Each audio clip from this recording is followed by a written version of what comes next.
मालवीय जी के मानस पुत्र या पुत्री हैं और हम भी वही हैं।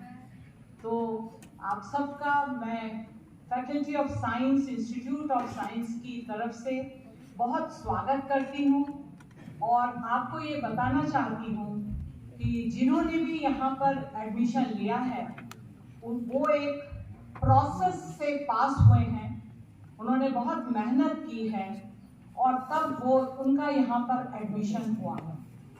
तो आप सब ने वो बाधा पार की है, आप सबको बहुत बहुत बधाई हो उस बाधा को पार करके हमें यहाँ ज्वाइन करने के लिए। आपने बहुत बातें सुनी।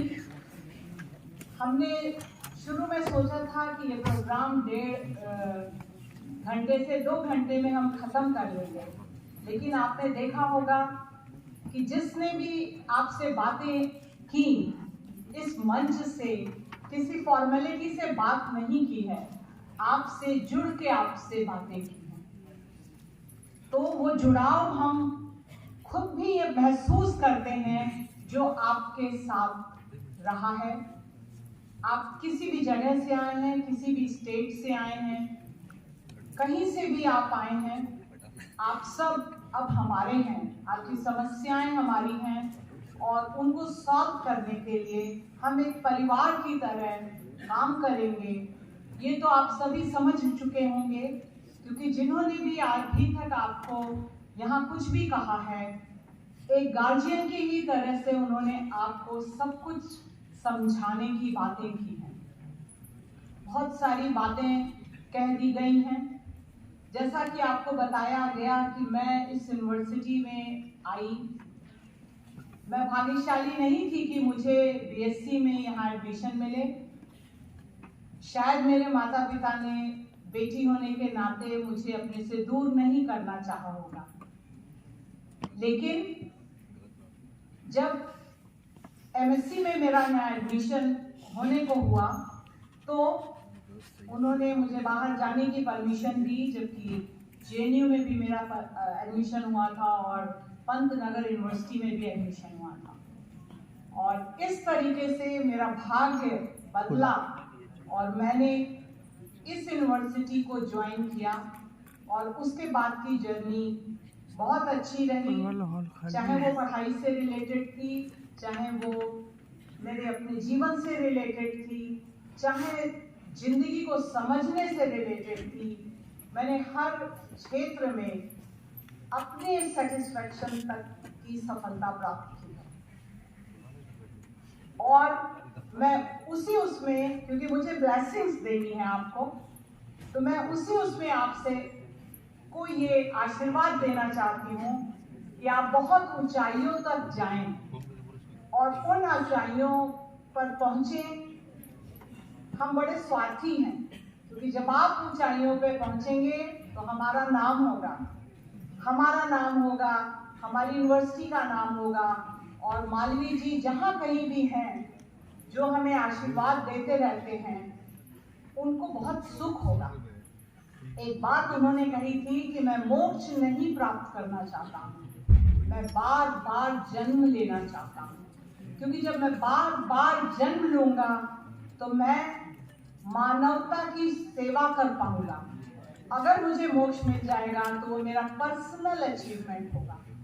आज वो पोस्टर यहाँ नहीं है, यहाँ पर कुछ कायाकल्प हुआ है, उसके बाद वो पोस्टर यहाँ से चला गया है। हम और डायरेक्टर साहब दोनों उसको मिस कर रहे थे। वो इतनी बड़ी बात है, इतनी बड़ी बात नहीं करते हैं सारे लोग। तो वो आप ऐसी यूनिवर्सिटी में आए हैं, हमने कुल गीत गाया, इस यूनिवर्सिटी के गुणगान के लिए गाया। हम मालवीय जी को उसी तरह वो प्रातः स्मरणीय है, जैसे कि हम किसी भी धर्म के हों, हम प्रातः अपने भगवान को याद करते हैं, अपने बड़ों को याद करते हैं। तो वो हमारे लिए हमारे गॉड हैं, हमारे भगवान हैं।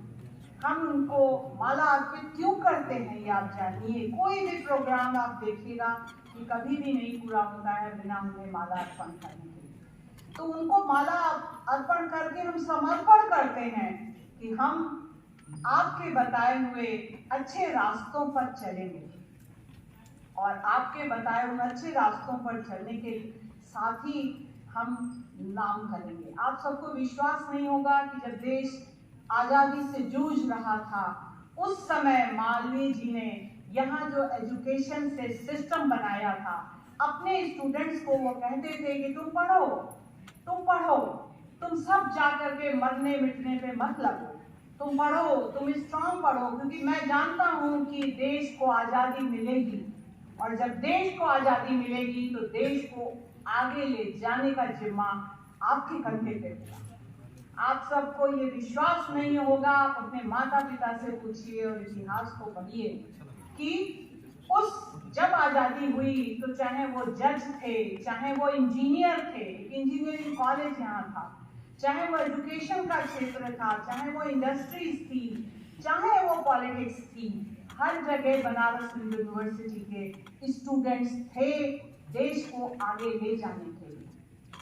2014 की पार्लियामेंट में हमारे 5 स्टूडेंट्स थे जो कि पार्लियामेंट के मेंबर थे। अभी भी इस तरीके के लोग हमारे रिप्रेजेंटेटिव हैं। बहुत बिगनिंग में हमारे बच्चों ने आपको बताया कि आपका वो स्वागत करते हैं एक ऐसी जगह पे जहां भारत रत्न लोग रहे हैं, पढ़े हैं, जहां उनका दिशा निर्देशन हुआ। तो ये बातें बहुत बड़ी बड़ी इसलिए लगती हैं शुरू में कि आप अभी उस अवस्था में नहीं हैं कि आप कहाँ पहुंचेंगे, आप क्या करेंगे। जब हमसे भी ये बातें कही जाती थी तो हम भी ऐसे ही सोचते थे। दुर्भाग्य से उस समय कोई ओरिएंटेशन कोर्स नहीं होता था। हम खुद ही धीरे धीरे इन इतिहासों को पढ़ते थे और हम आगे के बारे में जान सके। लेकिन जब हम यहाँ पर एज ए लेक्चरर ज्वाइन किए उसके बाद से बहुत सारी चीज़ें होती गई। हम आज भी आपको बताएं कि हमारे 25% अध्यापक ऐसे हैं जो किसी बड़े अच्छे इंस्टीट्यूशन में काम करते हैं, रहे हैं, लेकिन वो छोड़ के आए हैं कि जो एक बंधन है, जो खिंचाव है, जो ऑरा है, हमारे मालवीय जी की वजह से वो उन्हें लेके आता है। मैं भी उनमें से हूँ। मैं एक CSIR के इंस्टीट्यूशन में साइंटिस्ट का काम करती थी, लेकिन मुझे जो ही लेक्चरर का पोजीशन यहाँ मिला, मुझे जरा भी ये नहीं लगा कि मेरी नौकरी कंटिन्यू हो या नहीं हो, क्या है।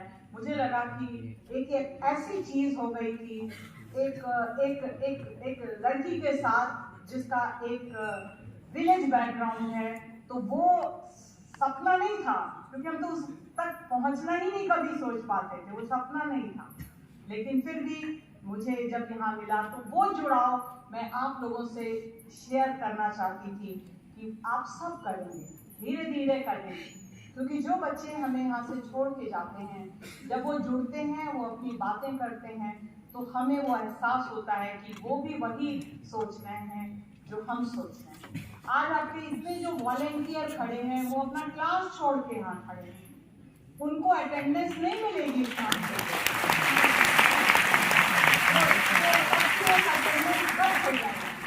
इनके लिए आपने तालियां बजा के सच में बहुत बड़ा काम किया है, क्योंकि ये बहुत आपको मोटिवेट करेंगे और आपको आगे बढ़ने में मदद करेंगे।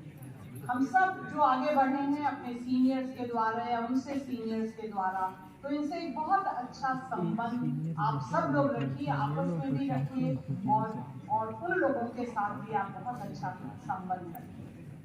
हमारे जो स्टूडेंट एडवाइजर हैं, आज से 14 साल पहले रोहित की ही तरह अमिया जी भी जो है स्टूडेंट थे, और वो इसी तरह खड़े होकर के जिस जगह पर आज दिव्यांशु और लोग हैं, मैं जिनका नाम याद है उनके बारे में सिर्फ कह रही हूँ, वो इसी तरीके से आप लोगों को साथ देते थे। वो स्टूडेंट से बने, PhD किया, वो असिस्टेंट प्रोफेसर यहाँ बने, कोई गारंटी नहीं होती है, लेकिन वो बने अपनी वर्क की वजह से, अपने पब्लिकेशंस की वजह से, अपनी स्किल की वजह से वो बने। और उसके बाद आज हमारे ख्याल से इस समय वो यंगेस्ट स्टूडेंट सुपरवाइजर बने। तो आप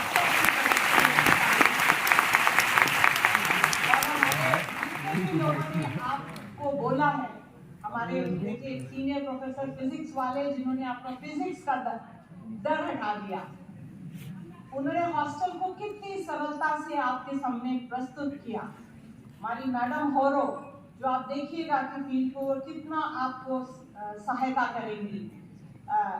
हमारे संजीव जी जो कि आपको एनसीसी की तरफ बढ़ने की बात करते हैं, इन सब का आपको मार्गदर्शन मिलेगा। और मैं तो बहुत ओवरवेल्म हूँ कि इन्होंने आपसे, चाहे इनसे 5 मिनट बोलने को कहा गया 10 मिनट, लेकिन इन्होंने आपको पूरी बातें की। और हमारे वॉलंटियर्स ने बहुत लोगों को गेट से लौटाया है कि बैठ जाओ अब तो लास्ट स्पीच है, क्योंकि ये बहुत लंबा हो रहा है, हम लोगों के लिए भी लंबा हो रहा है। हमारे डायरेक्टर साहब को छोड़ के जाना पड़ा क्योंकि इनका लेक्चर है 12:30। तो ये बहुत अच्छी बात है कि आप सब यहाँ बहुत अच्छी संख्या में आए, और आपकी ये संख्या, अच्छी संख्या में आना हम लोगों को एक बहुत प्रसन्नता देती है, क्योंकि हम 1 to 1 हमारे ऑफिस में कोई आता है और आता है तो हम एक बात उससे कर पाते हैं, बट यहाँ हम सब बच्चों से एक साथ बात करते हैं। तो ये हम अपनी उपलब्धिता मानते हैं कि हमको एक ऐसा अवसर मिला आप सबसे बात करने का।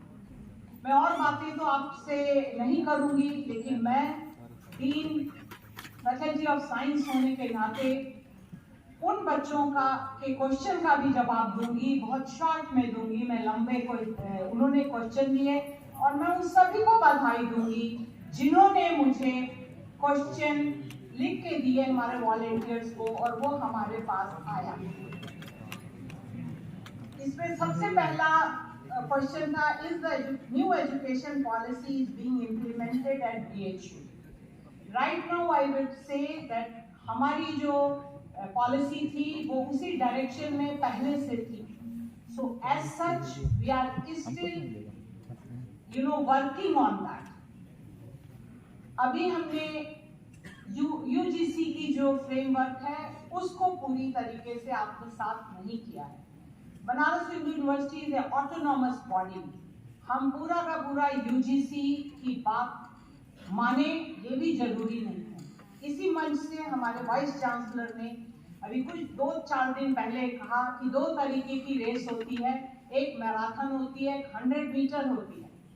100 मीटर रेस वो होती है जिसमें आदमी शुरू से सारी एनर्जी लगाता है और तेज दौड़ता है, और मैराथन वो होती है जब वो शुरू में स्लो दौड़ता है, एनर्जी कंजर्व करता है, लास्ट में वो बहुत तेज दौड़ता है। तो हम बिगिनिंग ऑफ दिस यूनिवर्सिटी, आपने सुना ना कि 1905 में ये हुआ, 1911 में ये हुआ, 1915 में ये हुआ, एंड फाइनली 1916 में ये यूनिवर्सिटी बनी।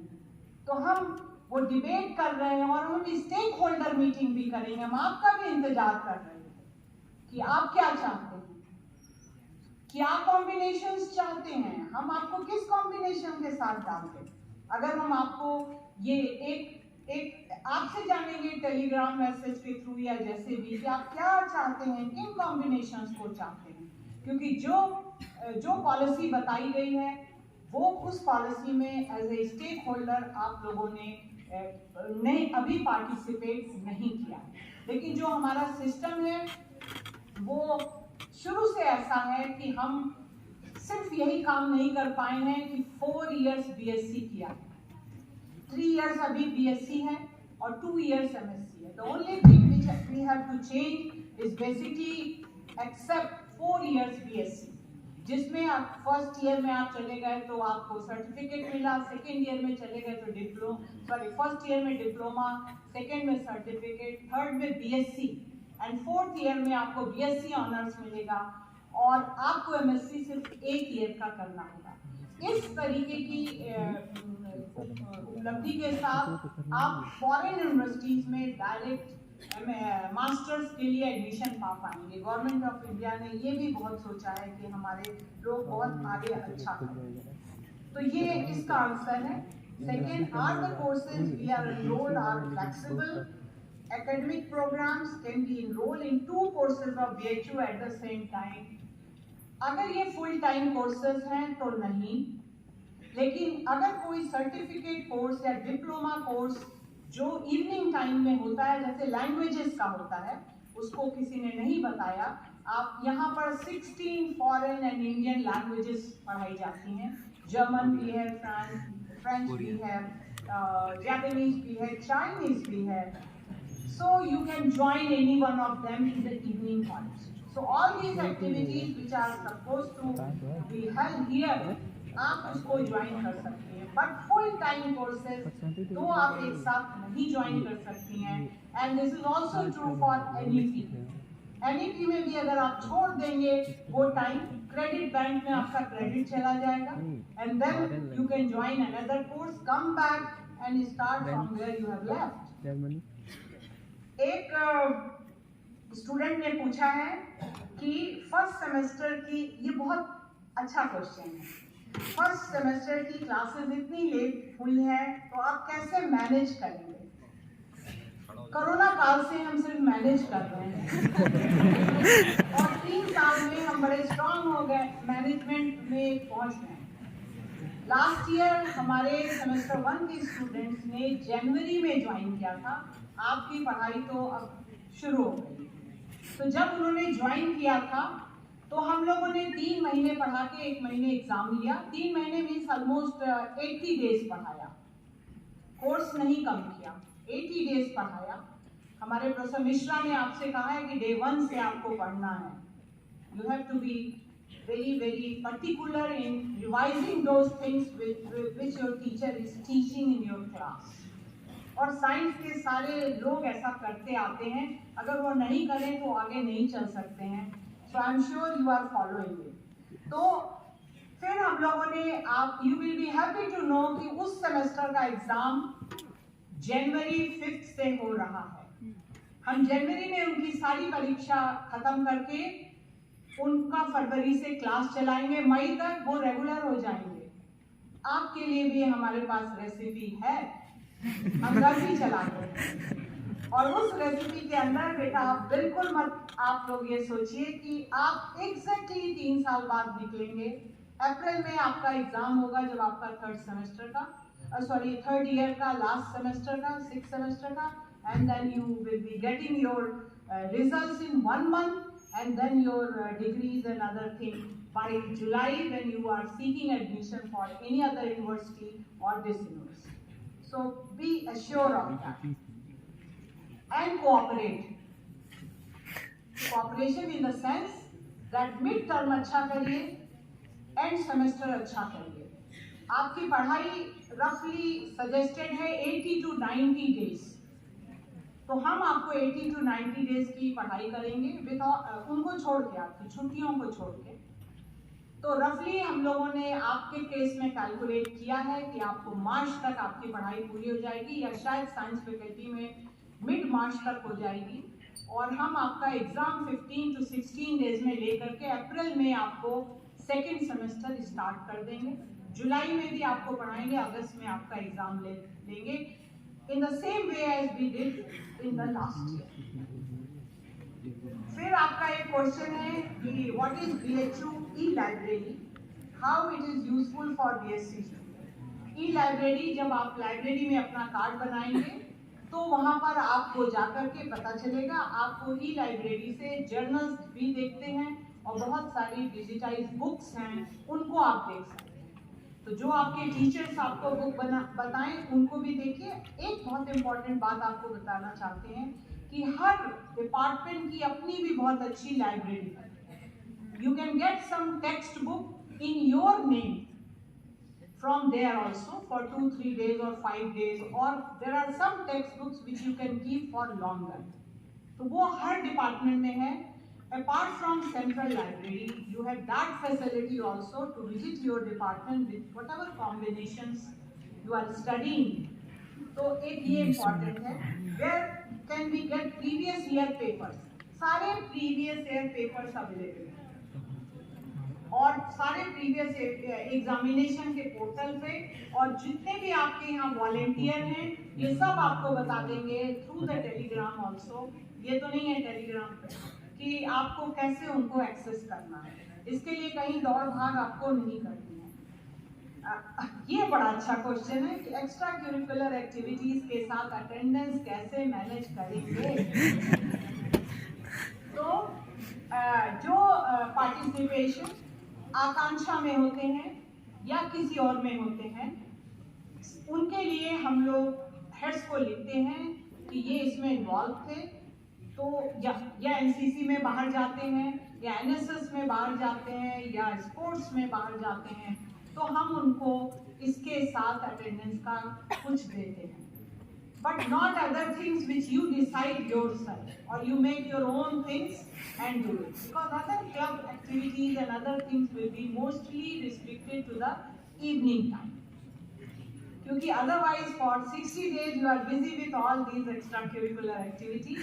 आपको बड़ा अच्छा लगा होगा कि इतनी सारी एक्टिविटीज होनी है, तो हम ऐसे करेंगे।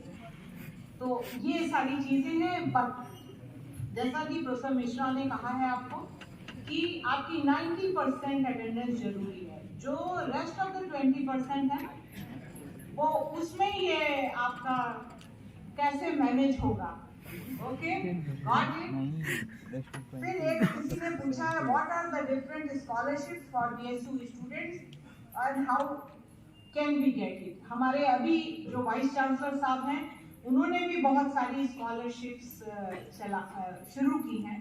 उन कुछ स्कॉलरशिप्स में जो बीपीएल से रिलेटेड बच्चे हैं, उनको एक सर्टेन अमाउंट देने की बात कही गई है।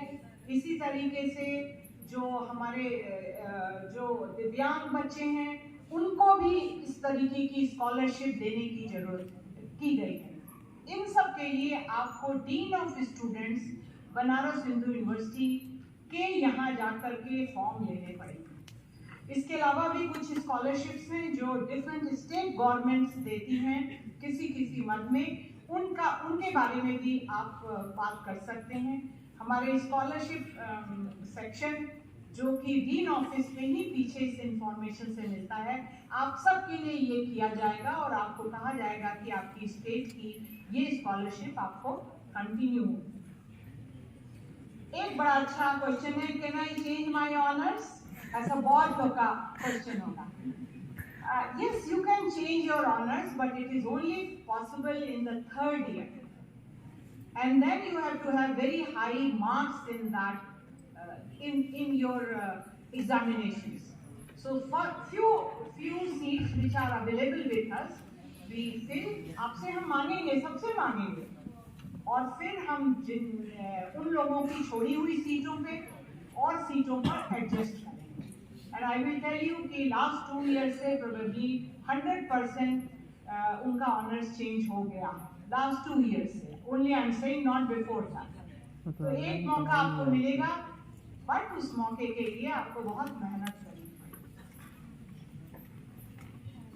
Then what are compulsory and ancillary courses? अगर आप अपना कोर्स देखिएगा तो आप देखेंगे कि लाइक आपने SM के लिया है, तो स्टैटिस्टिक्स, मैथमेटिक्स और कंप्यूटर साइंस के जो कोर्सेज होंगे they are your compulsory courses.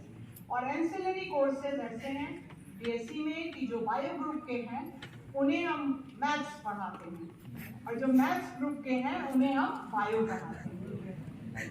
Okay, तो आपको उन पेपर्स को जाके डिफरेंट आपको पढ़ना पड़ेगा और उन्हें पास भी करना पड़ेगा। मैथ्स वाले बड़े खुश होंगे कि शायद हम तो बायो में पास ही हो जाएंगे, लेकिन वो लिखता है जो हो चुका होता है, और वो क्या लिखता है वो उन्हीं के बारे में लिखता है जिन्होंने हौसलों से वो चीजें प्राप्त की। और आप सब जानते हैं कि सफलता एक दिन में नहीं मिलती है, सफलता के लिए आपको निरंतर प्रयास करना पड़ता है। तो मेरी जिंदगी के एक्सपीरियंस के तहत मैं आप सबको एक बात कहना चाहती हूँ कि हौसला और प्रयास ये 2 मूल मंत्र रखिए। हौसला और प्रयास ये 2 मूल मंत्र रखिए। दुनिया आपके सामने है, आपकी जीत हमेशा संभव है। बहुत बहुत धन्यवाद।